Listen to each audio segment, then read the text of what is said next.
Inglourious Basterds, written and directed by Quentin Tarantino, and it stars Brad Pitt as Aldo Rain, Melanie Laurent as Shoshana Dreyfus, Christoph Waltz as SS Colonel Hans Landa, Diane Kruger as Bridget von Hammersmark, and Eli Roth as the Bear Jew.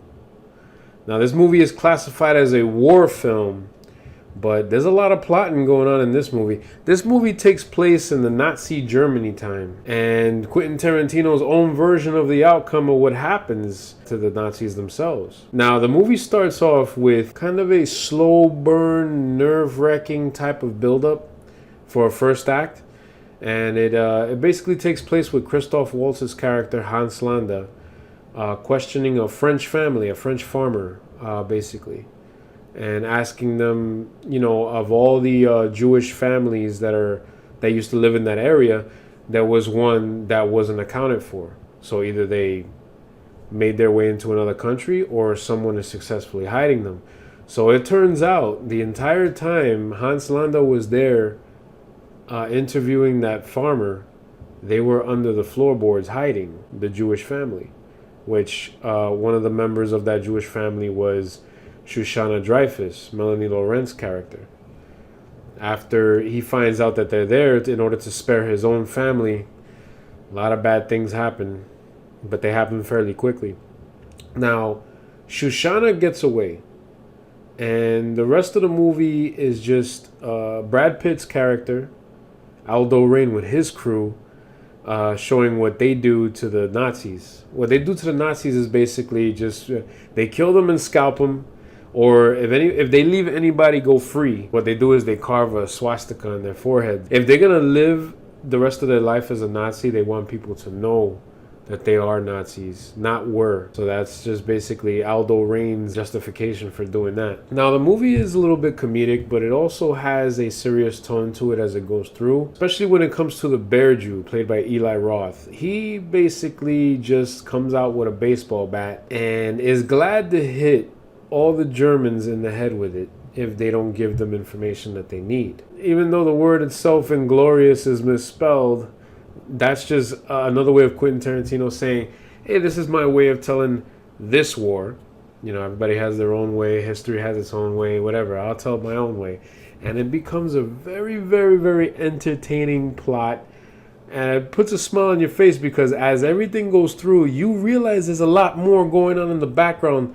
Like every other Quentin Tarantino movie, you realize there's a lot more going on in the background than meets the eye. There's going to be a premiere of a movie that was made based on real life events from a soldier who basically stood in a clock tower and single-handedly took out a lot of American soldiers with a sniper. So that movie is about to be shown, but everybody wants to come. All the higher ups, Hitler himself, everybody wants to be there. So as everybody catches wind that they're going to be there, everybody's plotting. Oh, let's go in and blast them up. Oh, let's blow them up. Let's burn the place down.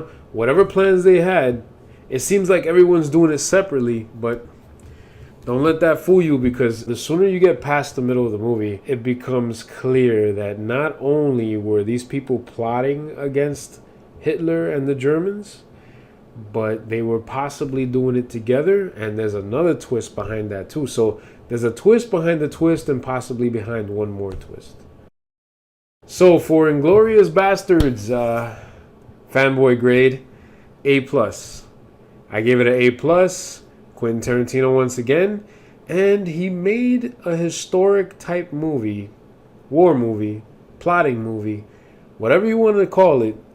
He made it extremely interesting. He made it extremely fun, and he made it a Quentin Tarantino-esque way. You knew it was his movie, but it's like, yeah, he can still make you know that it's his movie, and he can do something else with it. He could just set it in a different time.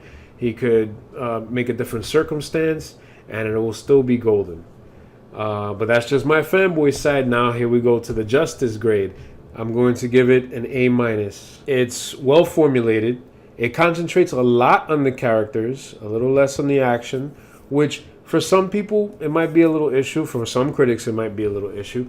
But we always complain on most movies that they don't take the time to develop characters for us to feel bad for them, for us to feel sorry if they die, for us to be happy if they succeed. Every story arc he told was up to a point where I believe that was the actual history of what happened to the Germans or who planned against them. Whoever was in it with the original planning to kill Hitler, you thought it was real because of how the scenes were changing, on how you were just a lot of time invested into one character behind one character. And you would think this was probably a Brad Pitt movie. You probably think it was just a Melanie Laurent movie. Look again. You probably think it's a Christoph Waltz movie. Again, making multiple characters the main characters, which is why this movie earned the A-.